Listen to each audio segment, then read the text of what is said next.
Hello नमस्ते प्रणाम सभी भाइयों को। तो चलिए स्वागत है हमारे यूट्यूब चैनल में। तो बता दे भाई कि जितने भाई हमारे यूट्यूब चैनल पे है नए हैं तो चैनल को सब्सक्राइब कराओ, लाइक करो। बता दे भाई कि पवन सिंह का बहुत ही ज़बरदस्त और बहुत तगड़ा गाना है, जो कि गाने के नाम है साड़ी के पिन। बहुत ही ज़बरदस्त गाना है। और बता दे भाई कि जो इस गाने के लिखे हैं आशुतोष तिवारी है, जो कि आप लोगों को पता है बहुत ही तगड़े लेखक हैं और बहुत ही जो भी गाने लिखते हैं धांसू धांसू गाना लिखते हैं। और बता दे भाई कि इसमें म्यूजिक दिए हैं प्रियांशु सिंह और गाना गाए हैं पवन सिंह। तो आप लोगों को पता ही है कितना ज़बरदस्त गाना होता है। और बता दे भाई कि जो भी गाना पवन सिंह का आता है आप लोगों को पता है कि ट्रेंड हो जाता है।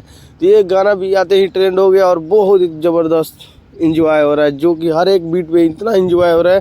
बता दे भाई बहुत ही ज़बरदस्त गाना है। और जितने भाई हमारे वीडियो को देखे हैं तो कमेंट करें और बताएं कि गाना कैसा लगा। और बता दे भाई कि जो भाई नहीं देखे हैं तो जाकर देखिए और चैनल को सब्सक्राइब कीजिए।